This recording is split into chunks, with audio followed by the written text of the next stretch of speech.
Allahümme Rabbe şehri Ramazan, bir seher vakti azan, geldi mescide ta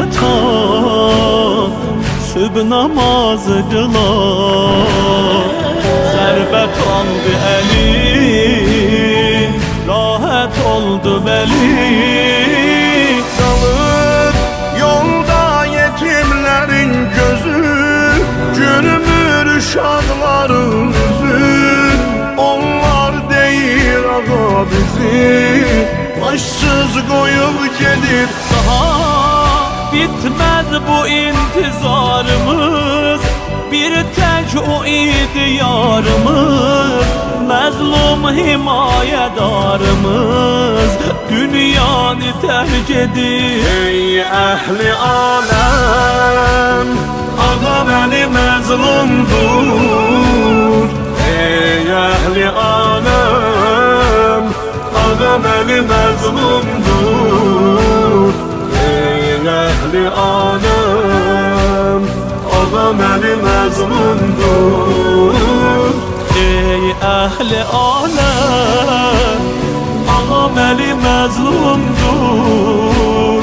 Ey ehli alem, ağam eli mazlumdur.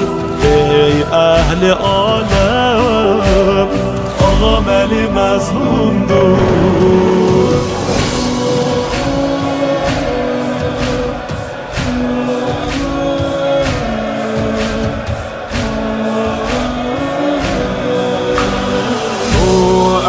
Ahyadan altını şah-ı necef, eyle ya Rab bizi af.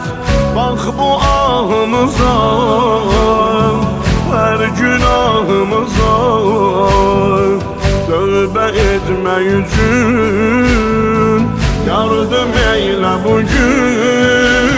Sen ey nurlandıran sabahı, ey alemlerin penahi, ey Rahman olan ilahi, ey Kur'an'ı gönderen Bize egmalı olmağı nasip et ki biz olmayak gelip. Ey derde müşteri tabip, dermanı gönderen. Ey ehli alem, ağam eli mazlumdur. Ey ehli alem, ağam eli mazlumdur.